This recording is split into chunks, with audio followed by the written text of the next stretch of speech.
오늘 제목이 그 땅의 전쟁이 그쳤더라입니다.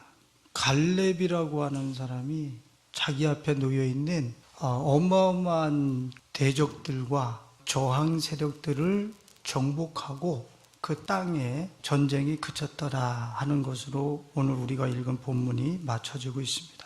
그런데 그 여호수아가 정복한 대항 세력과 저항 세력이 쉬운 세력이 아니었어요. 갈렙이 여호수아에게 달라고, 기업으로 달라고 한 그 헤브론이라고 하는 그 땅이 해발 927m 고지에 있었어요. 그리고 여호수아 앞에 갈렙이 나왔다고 그랬을 때 갈렙은 길갈에 있는 여호수아에게 나왔다고 그랬거든요. 길갈은 여리고 성읍으로부터 약 3km 수평적으로 떨어져 있는 곳이에요. 근데 여리고 성은 해저 250m예요. 그러면 지금 헤브론을 달라고 한 그 거리, 그 높이, 격차를 여러분들 아시겠죠? 해저와 해발 900m. 그 험지를 올라가서 1km가 넘는 험지를 올라가야 돼요. 그 땅을 달라고 그랬죠. 그 진군하다가 힘 다 빠질걸요. 근데 그 땅 달라고 그랬어요. 그리고 오늘 본문 말씀에서 이야기하는 것이 있는데 그것이 뭐냐면 그 헤브론에 살던 사람들, 헤브론 전의 옛 이름은 기럇 아르바라. 15절에 얘기하면서 아르바는 아낙 사람 가운데서 가장 큰 사람이었더라. 기럇 아르바에 살던 그 헤브론에 살던 사람들이 거인 중에서도 어떻다고요? 제일 컸다고. 그러니까 지금 갈렙이 달라고 했었던 그 성읍, 그 땅, 거기에 있는 갈렙을 들어오지 못하도록 갈렙을 저지하는 저항 세력들이 그냥 오합지졸이 아니라 900m 고지에 천홈의 요새에 거기에 제일 큰 아낙 사람들이 거하고 있었어요. 근데 그들을 어떻게 하고? 그들과 싸워서 이기고 어떻게 했다고요? 싸움이 그쳤더라 이야기를 하고 있는 거예요. 이 싸움이 그쳤다는 얘기는 여호수아가 그런 험지와 내지는 그런 저항 세력과 싸워서 이제는 안식을 얻었다는 거예요. 쉼을 얻었다는 얘기죠. 물론 가나안 땅을 완전하게 정복한 건 아니에요. 그러나 이제 더 이상 주위에 있는 그러한 대적들이 갈렙과 이스라엘에게 도전이 되지 않고 위협이 되지 않는 그런 안식의 자리까지 나갔다라는 것을 얘기하고 있는 거예요. 저는 우리 성님들에게 한번 여쭤보고 싶습니다. 여러분들이 고지가 저기인데라고 하루하루 여러분들이 올라가면서 점령하려고 하는 그런 고지가 있습니다. 근데 그 고지가 나를 허락하지를 않아. 만만하지 않아. 그리고 그 고지를 위해서 올라가는 사람들이 한두 명이 아니야. 그 고지를 선점하기 위해서 그 일자리를, 그 직장을, 그 아파트를 취하기 위해서 올라가는 무리들이 한두 명이 아니야. 모두가 다 내 적이야. 모두가 내 경쟁자야.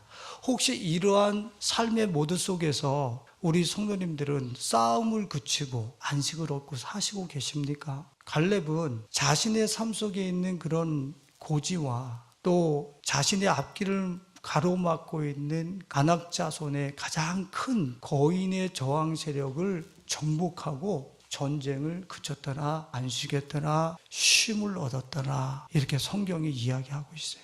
오늘 이 갈렙의 이 안식과 쉼이, 전쟁의 그침이 우리 가족들 것이 되실 수 있기를 예수님의 이름으로 축원을 드립니다. 우리는 갈렙 앞에 섰던 저항 세력이 아닌데도 우리는 그 앞에서 전쟁을 쉬지 못해, 안식하지 못하고 또 쉬지 못하는 그런 삶을 우리가 살고 있지 않는지 한번 우리 자신들을 한번 지금 또 바로메타로 또 체크해 보는 것도 괜찮겠죠. 이사야서 56장 4절로 5절에 보면 여호와께서 이와 같이 말씀하시기를 나의 안식일을 지키며 나의 기뻐하는 일을 선택하며 나의 언약을 굳게 잡은 고자들에게는 내가 내 집에서 내 성 안에서 아들이나 딸보다 나은 기념물과 이름을 그들에게 주며 영원한 이름을 주어 끊어지지 아니하게 할 것이다 그랬습니다.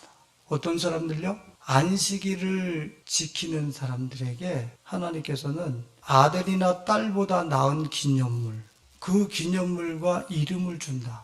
이건 최상급이죠, 그죠? 내 아들과 딸들에게 제일 좋은 걸 주길 원하잖아요. 근데 그것을 넘어선 상급을 우리에게 주시겠다는 거예요. 누구에게? 안식일을 지키는 자들에게. 안식일을 지키면은 주님이 이렇게 우리에게 놀라운 상급과 축복을 주신다고 그랬는데, 이거 우리가 주일 성수하는 거 얘기하는 거예요? 제7일 안식일 교회처럼 토요일날 예배 드리는 거 얘기하는 거예요? 그 안식일은 하나님이 우리에게 이루어 주신 안식의 주인 되신 예수 그리스도 안에서 전쟁을 그치고 쉬는 사람들을 얘기하는 거예요. 안식일의 주인 되신 예수 그리스도 안에서 쉬는 사람들, 그곳에서 진짜 안식을 얻어서 누리고 있는 사람들은 아들과 딸들보다 더한 상급과 축복을 누리게 된다고 하는 사실을 우리에게 얘기하고 있는 거예요. 그러니까 하나님은 우리에게 뭐를 주시길 원하시는 분이라는 얘기예요? 쉬어. 전쟁 그치고 쉬어. 그게 진짜 믿음이야. 그렇게 얘기하시는 거예요. 우리가 삶 속에서 한 주간 동안 동분서주하면서 차로 이리 타고 저리 타고 동서남북을 그렇게 돌아다니면서 뭔가를 성취하고 뭔가를 거머쥐려고 다녔다고 그런다면 그건 성경적이지 아니하다는 얘기예요. 오해하지는 마세요. 그럼 집에서 가만히 있으라는 얘기인가? 그 얘기가 아니에요. 여러분들 알고 계십니까? 여러분들이 구하고 찾고 그렇게 소망하는 것들이 이미 예수 그리스도 안식일의 주인 되신 그분 안에 이미 성취되어 있더라고 하는 사실을. 그래서 내가 그분 안에 들어가서 안식일을 지켜 안식하기만 하면 이사야서 56장 5절에서 얘기하는 내 집에서 내 성 안에서 아들이나 딸보다 나은 기념물과 이름을 그들에게 주며 영원한 이름을 주어 끊어지지 아니하게 할 것이라. 이 축복을 누리게 되죠. 시편 147편 13절과 14절을 보면 그가 내 문빗장을 견고히 하시고 내 가운데 있는 너의 자녀들에게 복을 주셨으며 내 경내를 평안하게 하시고 아름다운 밀로 너를 배불리시며. 하나님께서 우리들의 문빗장을 어떻게 하신다고요? 견고하게 하신다. 그리고 내 경내를 평안하게 하신다. 우리 하나님은 20년, 30년, 40년, 50년을 믿었습니다. 여러분들의 현관문 안은 평안하십니까? 여러분들의 경내는 평안하십니까? 여러분들의 마음의 경내는 평안하십니까? 싸움이 그쳤냔 말이에요. 하나님은 그거를 당신의 백성들에게 주길 원하시는데, 저는 우리 손님들에게 누차 말씀을 드렸지만은 저는 다윗의 평안을 다윗하고 내가 믿는 하나님이 왜 이렇게 다르지 하는 것 때문에 많은 딜레마에 빠졌던 사람이에요.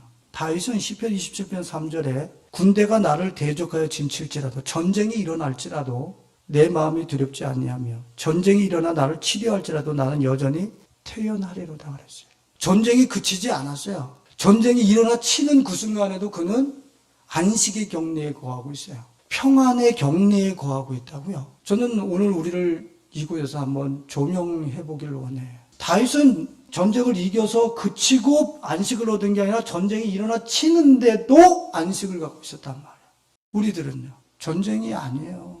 그냥 조금만 무슨 일만 있어도 우리 경내는 혼란과 한숨과 탄식과 울부짖음과 좌절과 낙심으로 폭망한 듯이 불속 우리 경내가 그렇게 균열이 나면서 무너져 내리지는 않습니까?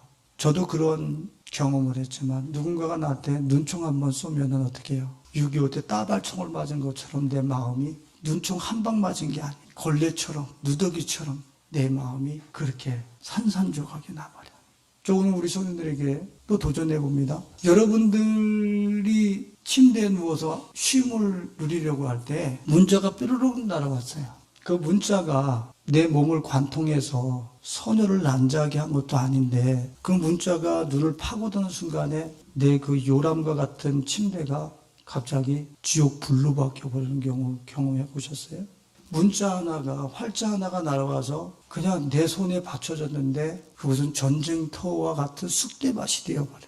누군가의 말 한마디가 핵펀치가 돼서 나의 얼굴을 가격함으로 인해서 내 모든 이빨이 다 뽑혀져 나가는 듯한 그런 고통 속에, 무참함 속에 우리는 그런 것들을 생활 속에서 실제 경험할 때가 너무나 많이 있어요. 전쟁 모드라는 얘기죠. 아니, 나라와 나라 간에, 민족과 민족 간에 총을 겨는 실전이 아니야. 총알도 아니야. 칼도 아니야. 문자, 말 한마디가 나한테는 핵폭탄처럼 다가와. 나를 쳐다보는 며느리, 나를 쳐다보는 내 동생의 그 눈빛 하나가 내 마음의 경내를 난도질해버리고 폭발시켜버려. 이렇게 우리가 실제적으로 우리 내면을 들여다보면 하나님이 내게 주시려고 하시는, 당신의 백성들에게 주시려고 하시는 안식일, 하나님이 내게 주시려고 하시는 평안, 경내의 평안, 이런 거 없으면서 신앙생활을 하는 거예요. 이게 뭐지? 하나님은 당신의 백성들에게 그런 평안을 주실, 싸움이 그치고 싸움이 그쳤더라 안식과 평안을 주시려고 주님은 당신의 백성들에게 찾아오시고 메시지를 주시는데, 우리가 몇십 년을 신앙생활을 했는데 우리 마음의 경례가 아직도 누구의 눈빛을 두려워하고 있고 말 한마디를 두려워하고 있고 이 세상에서 날아오는 문자 메시지 하나에 벌벌벌벌 떨고 있고, 아니 성경에서 얘기하고 있는 그 평안이, 안식이 우리는 없어요. 왜 그런 거예요? 그거는 저기 천국 가서 누리는 거예요? 우리 이상하게 생각하지를 않아. 예수님이 뭐라 그랬습니까? 내가 너에게 평안을 주기 위해서 오셨다 그랬어요. 주님은 우리 안에 기쁨을 충만하게 하시기 위해서 오셨다고 그랬어요. 근데 그렇지 않아. 그렇지 않은데 거기에 대해서 나 이거 뭐가 틀린 거지? 뭐가 틀린 거야? 이런 것들에 대해서 스스로가 이상하게 생각하지를 않아. 그냥 성경에서 주신다고 하시는 평강과 안식이 없는데 그걸 당연한 듯이 가지고 살아. 그거 왜 그런 거죠? 그 원수마귀에 완전히 우리가 속고 사는 거야. 성경에 뭐가 쉬워서. 그래서 그 성경에서 얘기하고 있는 전능하사 천지를 만드신 하나님 아버지께서 당신의 백성들에게 준다고 하는 평안과 안식이 내 속에 확보되지 않았는데도 그걸 이상하게 생각하지 않는 거야. 그냥 불안하고 초조하고 염려하면서 사는 걸 당연하게 생각해. 그러니까 이거 보통 마귀 전략이 아닌 거야. 오늘 여호수아는 어땠어요? 거인족속 중에서 제일 큰 거인족속. 900m 고지의 그 험지로 올라가는 저항 세력을 정복하고 싸움을 그쳤더라. 안식했더라. 쉼을 얻었더라. 오늘 우리 사랑하는 성도님들 경내에 터지는 이러한 여러 가지 전쟁 모두의 상황들이 그쳐지고 하나님이 우리에게 주시는 평강의 모드, 안식의 모드가 여러분들 것이 되실 수 있기를 예수님의 이름으로 축원을 드립니다.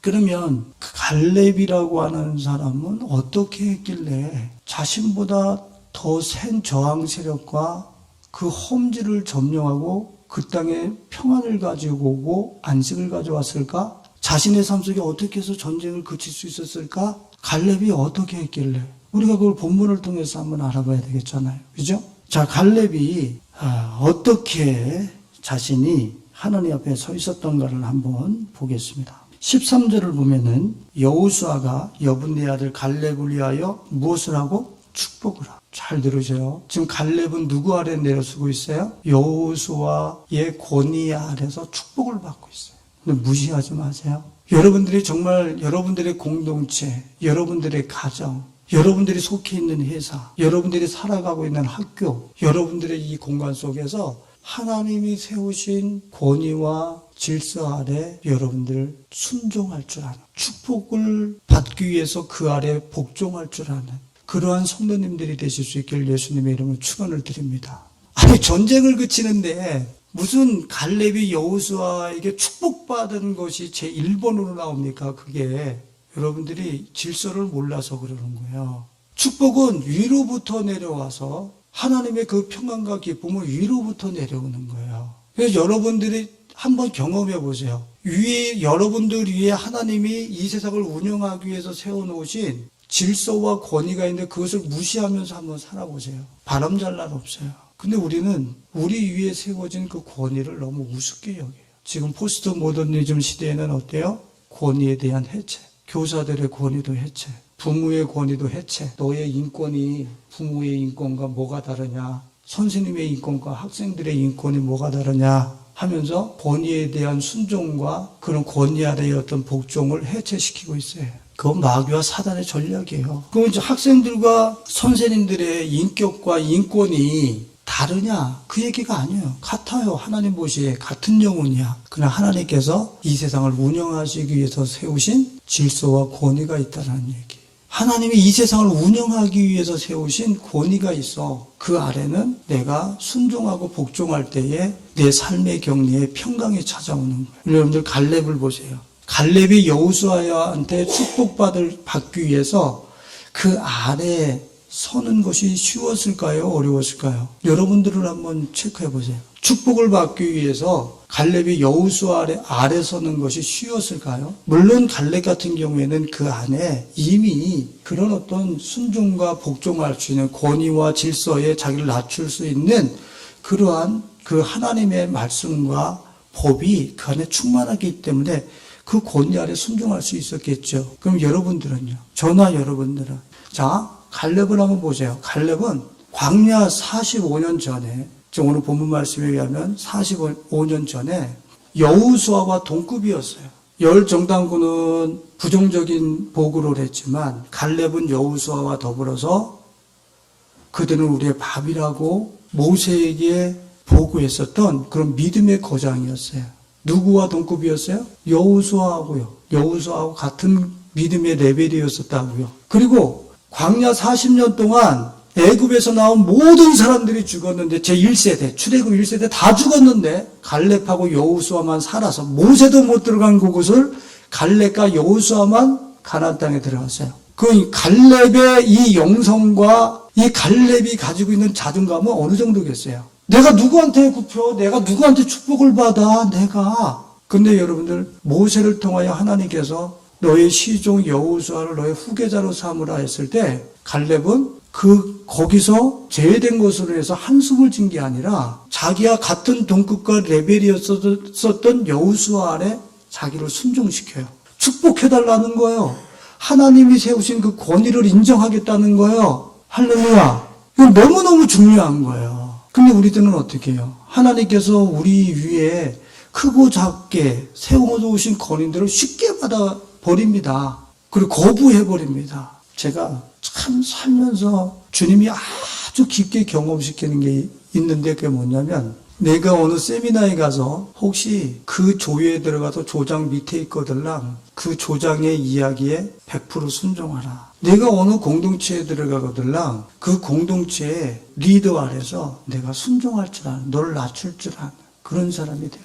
주님이 저한테 아주 깊게 경험시키시고 체험시키시고 훈련시키셨어요. 우리는 그러죠. 저 사람보다 내가 더 난 게 많은데 내가 왜 저기 가서 그를 인정하고 높여줘야 돼? 어리석은 거야. 지금 그 모둠에서 그가 가지고 있는 자원을 내가 내리받고 싶으면 그 아래서 축복받아야 돼. 무슨 뜻인지 아시겠습니까? 그 위에 올라갔는데 그 모둠이 갖고 있는 자원들을 나한테 떼밀어서 올려보내준다? 성경에서는 그런 법칙을 얘기하고 있지 않아요. 하나님으로부터 대제사장으로부터 선지자로부터 백성들에게 흘러가도록 권위와 질서를 따라서 흘러가도록 만드셨지 올라가도록 만들지 않으셨어요. 그래서 내 삶 속에 불협화음과 전쟁 모드를 그치게 하고 싶으면 제일 먼저 여러분들은 하나님이 세우신 권위 아래서 복종하고 순종하고 축복을 기대할 수 있는 그 자리에 있는 훈련부터 하셔야 돼요. 전쟁과 상관없는 것 같지만 주님께서 뭐라 그랬습니까? 너희들이 육체를 위하여 심는 자는 육체부터 썩어질 것을, 성령을 위해서 심는 자는 성령으로부터 영생을 거두리라. 고린도교회를 향해서 무엇으로 심든지 그대로 거두리라 그랬죠. 그러면 내가 위의 권세를 불순종하고 위의 권세에게 내가 대드는 것으로 열심히 심었어요. 내 자녀들이, 내 주위의 사람들이 내게 순종하겠어요? 그런 거 거두지 못해요. 이거 정확한 거예요. 그러니까 어떻게 해요? 순종을 안 하니까 맨날 싸워야지. 전쟁 모드지. 그래서 내가 원하는 대로 너희들이 움직여줘야 되는데 안 움직이니까 맨날 티격태격 하고 싸워야지. 근데 여러분들 내가 순종 모드로 먼저 가져가고 위에 세운 권위에 여러분들이 순종하고 복종하는 그런 삶을 스스로 만들어 보세요. 내 삶의 평강의 모드가, 전쟁의 모드가 그치고 불순종의 모드가 그치고 평강과 안식의 모드가 우리에게 허락되어지는 줄로 믿습니다. 민수기 12장에서 미리암과 아론과 모세의 권위에게 도전했다가 문둥병이 걸렸었죠. 민수기 16장에서는 고라라고 하는 자손이, 고라 자손들이 아론의 계열 보고 왜 너희들만 대제사장직을 감당해야 되는데 우리도 하나님의 총회인데라고 그 하나님이 세우신 권위와 질서 아래 대들었다가 땅이 꺼지면서 다 삼켜버렸어요. 그런데 저는 위의 질서와 권위한테 맹목적으로 여러분들한테 복종하라 이걸 권하고 여러분들한테 주입하기 위한 게 아니에요. 하나님은 분명히 우리 삶 속에 나에게 내가 고개를 수그릴 수 있고 내가 순종할 수 있는 권위와 권세를 세우셨다는 얘기는 그곳으로부터 내가 뭔가를 다운로드 받고 축복받을 수 있는 그런 자원이 있기 때문에 주님은 나에게 그런 권위를 세우신 거예요. 할렐루야. 우리가 이 삶의 현장에 전쟁을 그치게 하는 데 있어가지고 안식이 오게 하는 데 있어서 위의 권위한테 순종하는 거를 우리는 그거는 이것과 상관없다고 생각하는데 그렇지 않다라는 거를 여러분들이 좀 누누이 주님이 말씀하시는 거예요. 예수님께서 이 땅에 오셔서 공생애를 시작하시기 전에 세례를 받으러 세례 요한에게 나오잖아요. 근데 세례 요한이 뭐라고 이야기합니까? 요한이 말려 이르되 내가 당신에게 세례를 받아야 할 터인데 당신이 내게로 오시나이까. 아니 나는 당신이 신들매도 감당하지 못하는 그런 피조물인데 당신이 나에게 세례를 줘야지. 당신이 나에게 세례를 받으러 오면 되겠습니까? 세례 요한이 지금 깜짝 놀라는 거예요. 그때 예수님이 뭐라 그래요? 예수께서 대답하여 이르시되 이제 허락하라. 우리가 이와 같이 하여 모든 의를 이루는 것이 합당하니라. 이에 요한이 허락하는지라. 창조주 머리에다가 세례를 베푼 사람이 요한이야. 왜? 예수님께서 뭐라고 그랬어요? 우리가 이와 같이 하여 모든 이 의를 이루는 것이 합당하니라. 하나님께서 선지자로 세운 그 권위 아래 그 시대에 메시아가 올 그 메시아를 소개해야 될 그 선지자의 권위 아래 예수님께서 순종하고 세례를 받고 공생애를 시작하시는 거예요. 내가 창조주야. 이제 너 끝났어. 네 사역은 여기까지다. 이제 내가 하는 거야. 이러지 않아요. 그 권위 아래 당신을 순종시키고 세례를 받고 공생애를 시작하시는 거예요. 철저하게 하나님이 부여하신 그 권위와 자신 위에 세워진 질서 아래 예수님도 철저하게 복종하시는 거예요. 그래서 무시하지 않는 거예요. 여러분들 이런 어떤 예수님의 권위와 질서 아래 순종하셨던 복종하셨던 그 권위 아래 서셨던 이 모습이 저와 우리 성도님의 것이 되실 수 있길 예수님의 이름으로 축원을 드립니다. 제가 그런 말씀을 드린 적이 있는지 모르겠어요. 회사 회장이 자기 회사에 정문을 들어갈 때 자기가 권세를 부여해서 현관을 그 출입문을 지키라고 권위를 띄워준 경비 앞에 그 경비원 하시는 분의 권위를 무시하지 않고 그 문을 통과하는 회장이라고 그런다면 그 사람은 그 경비원 하시는 그분으로부터 내려오는 축복이 그분에게 한량없이 흘러가, 그 회장에게 한량없이 흘러갈 거예요. 아니, 경비 그 회장이 시켰는데 뭘 그 앞에서 그분의 권위를 인정하고 지나가. 그냥 뻣뻣하게 하고 지나가지. 내가 월급 주는데 네 나한테 순종해 복종해야지. 아주 제가 극단적인 예를 할 수 있겠어요. 만일에 회장이 그 회사의 정문을 지킬 수 있는 권위를 떼어서 그 경비원 하시는 분에게 맡기셨어요. 그리고 그 권위를 인정하면서 수고하십니다 라고 하면서 그곳을 지나가잖아요. 그 권위에 순종하면서 지나가잖아요. 아마 그분은요 목숨을 걸고 회사 정문을 지켜낼 거예요. 할렐루야. 밤낮 없이 우리 회장님을 위해서 목숨을 내놓는 사람으로 바뀌어버릴까. 아마 그 권위에 순종해줬을 때 뭐기서 뻔뻔 내가 너한테 월급 주는데 뭐 하고 지나가면 훔쳐가든지 말든지 이 회사 망해도 내가 무슨 다른 회사에 가서 경비가 한두 군데냐. 내 회사가 아니야. 내 집이 아니야. 내가 목숨 걸어 충성할 공간이 아니라니까. 여러분들 그런 크고 작은 권위 아래 우리는 순종할 줄 알아야 돼요. 이게 지혜예요. 그러면 여러분들의 경내에 안식이 찾아오게 될 줄로 믿습니다.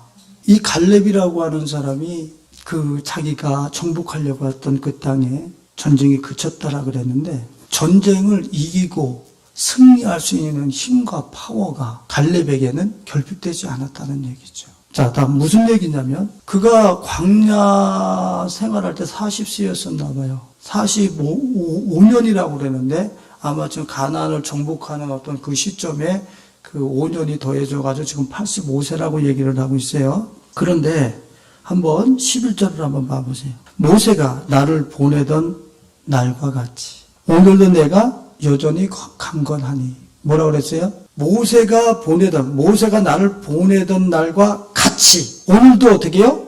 내가 40년 전이나 40년 후나 지금 어떻다고요? 그의 힘이 여전하고 강건하니. 내 힘이 그때나 지금이나 같아서. 이거 지어낸 이야기일까요? 아니 40년 전에 그 패기가 넘치던 그 사람의 그 힘과 85세의 그 힘이 여전하니 같으니 이 꼴이란 얘기예요. 이 힘을 가지고 지금 자신 앞에 있는 어떤 저항 세력도 두려워하질 않아. 앞으로 뭐가 막아서야 될지 전혀 두렵지 않아. 힘이 그때나 지금이나 여전히 같아.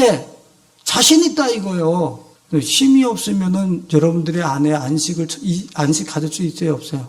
쉼이 있어야지 안식을 가질 수 있는 거예요. 안식 그러니까 뭐 우리는 그냥 저기 2차 세계대전에 그 스위스가 중립국인가 그랬었다 그러죠. 그죠? 우리는 전쟁 안 해. 우리는 전쟁 안 해. 그랬다는 거야. 그래서 우리는 전쟁 안 하니까 독일 보고 너희들 우리 우회해서 가라. 막 이런 식으로 얘기를 하는 그런 어떤 중립국이었었다고 그래요. 근데 힘이 있어야지 중립국이지. 독일이 지나가면서 어떻게 했어요? 확 밟아버렸죠. 중립국도 내가 나를 지켜낼 수 있대 중립국이지. 지금 갈렙한테는 힘이 여전했다. 그때와 같았다는 거야. 지금도 나 파워 있어. 나 세상을 이길 수 있는 파워 있어. 저 안악자손 중에 제일 큰 거 이길 자신 있어. 그 힘이 난 여전해. 800m, 900m 고지 올라가서 나 정복할 수 있는 힘이 있어. 자신 있다니까. 그 힘을 갈렙은 갖고 있었던 거예요. 그러니까 자신이 있고 안식이 있고 전쟁을 그친 그런 평안의 경례를 자기 심령 속에 가지고 있을 수 있었던 것이죠. 미국에 지금은 소천하셨는데 달라스 윌라드라고 하는 목사님이 계세요. 그분의 책을 제가 자주 읽는데 그분이 하나님을 뭐라고 표현했는 줄 아세요? 하나님은 에너지다 그랬어요. 이거 불경건하고 야 이거 무슨 뭐 하나님이 뭐 건전지야? 우리가 이렇게 이야기할 수 있지만 여러분들 가만히 보면 이 세상의 모든 것을 작동시키는 것은 하나님께로부터 오는 거예요. 그분은 원자력 핵과 같은 존재이신 거예요. 그분께로부터 모든 힘이 공급되어지는 거예요. 모든 작동되어지는 것이 그분의 힘으로 에너지로 작동되어지는 거예요. 그래서 에너지는 생명이 없겠지만 하나님을 에너지를 공급하는 원천으로 이해를 한다고 그런다면 그분은 에너지 뭉치나 마찬가지입니다. 전 우주를 움직이는 에너지 뭉치와 같은 거예요. 그러면 그 무궁무진한 에너지에 내 삶의 코드를 꽂아서 그 에너지를 계속 충전받고 공급받는 사람은 40년 전에 40년 후나 어떻다는 얘기예요? 그 생명력이 그 에너지가 절대 결핍되지 않는다는 얘기예요. 그 성경이 얘기하고 있는 거예요. 나이 들으면 전부 다 힘이 없어져야 되는 거 아닙니까? 아니요. 좀 갈렙은 분명히 40년이 지났는데도 여전하다 그러잖아요. 자, 우리 성도님들에게 한번 제가 또 이해를 드리기 위해서 또 예를 한번 들어보겠습니다. 하나님께서 이 땅을 창조하실 때 제일 먼저 창조한 게 뭐예요? 제 첫째 날 빛이 있으라 하셨죠. 그죠? 그 빛이 뭐예요? 예수님이라고 그 이야기하시는 분들도 계시지만 그건 예수님의 속성을 이야기하는 거지. 빛이신 속성. 나는 세상의 빛이라 하셨으니까. 근데 이 빛은 진짜 빛이란 말이에요. 왜요? 이 빛이 에너지의 근원이기 때문에 그런 거예요. 그 빛의 가시광선, 우리가 볼 수 있는 빨주노초 파남보, 그것이 비춰진 것 때문에 이 색깔을 우리는 보는 거예요. 빛의 색깔을. 짧은 것은 엑스레이, 그 빛이 엑스레이가 되고 우리 안에 어떤 투시하는 어떤 그러한 전파가 되는 것이고 빛이 되는 것이고 그 가시광선에서 긴 거는 그것이 전파가 돼서 우리 핸드폰에 들어오는 그러니까 빛의 일종이 뭐예요? 지금 내가 여기서 유튜브를 틀면 바로 들어오는 그 전파가 빛의 한 줄기란 말이에요. 그것도 빛이란 말이에요. 빛이 에너지라니까요. 그럼 태양은 어떻게 되는 건데요? 태양이 없으면 빛은 없어지겠어요? 태양은 후레쉬예요. 전등이란 말이에요. 무슨 소리예요? 빛을 받아서 전기를 받아서 우리에게 비춰주는 전구예요. 전기는 들어왔죠. 빛은 들어와서 그 빛을 발광시켜주는 게 전구고 후레쉬란 말이에요. 뭘 말씀을 드리려고 그러는 거예요? 예수님이 요한복음 8장 12절에 당신을 뭐라고 그랬습니까? 나는 세상의 빛이니 그랬습니다. 그러면 이 세상의 만물의 모든 작동되어지는 것을 그 주님의 힘과 능력으로 에너지로 당신의 빛으로 작동시킨다는 거예요. 그래서 나를 따르는 자는 생명의 빛을 얻으리라 그랬어요. 가면서 노쇠해지고 생명력이 산화되어지고 소진되어지는 방전되어지는 것이 아니라 나를 따르는 자는 생명의 빛을 얻으리라 그래요. 그리고 당신이 계시록에서 당신을 소개하실 때에 계시록 21장 6절에 보면 내가 생명수 샘물을 목마른 자들에게 주겠다. 생명수 샘물. 당신은 알파와 오메가나 처음과 마지막이라 그러면서 생명수 샘물을 주시겠다는 얘기. 그러면 내가 계속 처음과 마지막이 되신 그분을 마시면서 산 사람은 생명수가 되시는 그분을 마시고 산 사람은 생명이 결핍될 수 있다라는 얘기예요, 없다라는 얘기예요. 지금 성경적으로는 결핍될 수 없다라는 거예요. 생명, 에너지, 쉼 이런 것들이 결코 소진될 수 없다라고 하는 사실을 실제적으로 얘기하고 있는 거예요. 그래서 여러분들이 믿거나 말거나 예수님을 계속 마시면서 산 사람은 100세가 돼도 죽음을 두려워하지 않아요. 왜? 이 육체의 껍데기 벗어놓고 내 안에 100년 동안 충전해 놓은 예수님의 생명이 완충되어져 있기 때문에 죽음이 없다라는 것을 그 사람은 알아. 할렐루야. 근데 제가 우리 성도들에게 한번 여쭤보고 싶어요. 지금 갈렙은 14절에 보면 헤브론의 그리스 사람 여분네의 아들 갈렙의 기업이 되어 오늘까지 이르렀으니 이는 그가 이스라엘의 하나님 여호와를 어떻게 했다고요? 온전히 쫓았습니다. 그분께 붙어서 그분 안에 들어가서 그분의 힘과 에너지를 계속 자신의 영혼 속에 받으면서 살았다는 얘기예요. 그래서 외형적으로 더 어마어마한 큰 세력임에도 불구하고 또 험지임에도 불구하고 난공불락임에도 불구하고 하나님을 온전히 쫓은 그분께로 받은 에너지와 힘을 가지고 그런 상황을 어떻게 해요? 이겨냈다라는 거예요. 그 싸움으로 정복하고 안식과 평화를 가져왔다는 얘기예요. 그러면 여러분들이 우리 사랑하는 가족들이 삶의 현장에서 크고 작은 도전들을 이겨내기 위해서는 이거 어떤 방법으로 헤쳐나가야 됩니까? 이거 어떻게 하면 이걸 내가 승리할 수 있습니까? 이런 걸 세상에 대해서 물을 게 아니라 여러분들을 어디다 갖다 집어넣어야 되는 거예요. 어디다가 연결하면 되는 거예요. 그 문제를 나보다 큰 저항 세력을 난공불락의 그 고지를 점령할 수 있는 파워를 주시는 하나님께 내가 접속이 되어 있을 때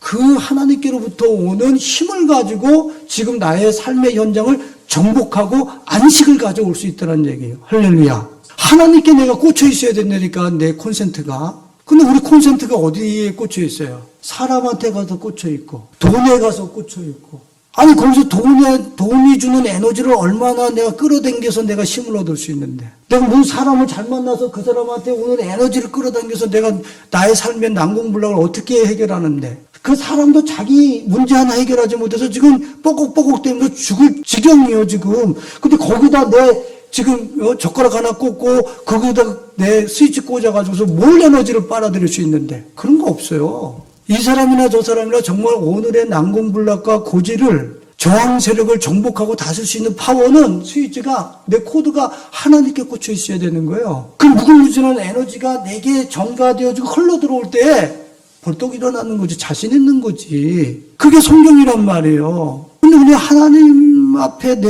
코드가 가서 안 꽂혀 있어요. 솔직히 얘기하면 자 우리 성도님들 이런 예를 한번 들었으면 좋겠어요. 여러분들은 충전용 인생입니까? 아니면 전원 코드 접속형 인생입니까? 전원 코드 접속형이 인생입니까? 아니면 충전용 인생입니까? 충전용 인생이죠. 할렐루야. 근데 충전용 인생이면은 아주 편리하죠. 그죠? 뭐 충전해가지고 청소할 때 이리저리 끌고 다니면서 내 맘대로 막 쓸 수 있잖아요. 그죠? 근데 충전용 인생은 어떻게 해요? 우리 청소기 좋다고 그래서 샀더니 한 10분 돌리니까 꺼져버려. 꺼져버려. 그런데 우리 박미영 집사님이 저번에 우리 그거 망가졌다고 거기서 좋은 콘센트형 그 전기 청소기 그거를 사다 주셨어요. 그걸 코드에다 딱 꽂으니까 얘는 쉬지를 않아. 계속 돌아가. 내가 끌 때까지. 방전되지를 않아. 좀 뭘 말씀을 드리려고 그래요? 여러분들은 하나님 앞에 충전용, 내 맘대로 돌아가는 충전용 인생이 되지 말고 여러분들의 코드를 꼽아서 접속형 인간, 접속 코드형 인간 그런 사람이 되라는 거예요. 할렐루야. 우리 김혁 권사님이 얘기하신 것처럼 충전용 인생이라도 좋아요. 그럼 오늘 하루 쓸 수 있는 분량은 충전해야 될 거 아니야. 핸드폰 오늘 하루 쓰려면 한 2시간은 충전해야 될 거 아니야. 핸드폰 쓰기 위해서도. 그러냐 안 그러냐 정하나. 2시간은 충전해야지, 그지? 그럼 너와 같은 그 고퀄리티의, 고사양의, 머리부터 발끝까지 다 에너지로 돌려야 되는 너의 몸을 하루 동안에 작동시키기 위해서는 하나님 앞에 2시간은 충전해야 될 거 아니야. 아니, 장난하는 게 아니잖아. 핸드폰도 2시간 충전해야지 하루 종일 돌리잖아. 그러면 나를 이런 고생을 막 뛰어다니고 근심 걱정하고 막 써야 될 이 에너지가 어마어마한 사람이 그러면 하나님께로부터 접속해가서 충전은 2시간은 해야 될 거 아니야. 2시간 충전하나?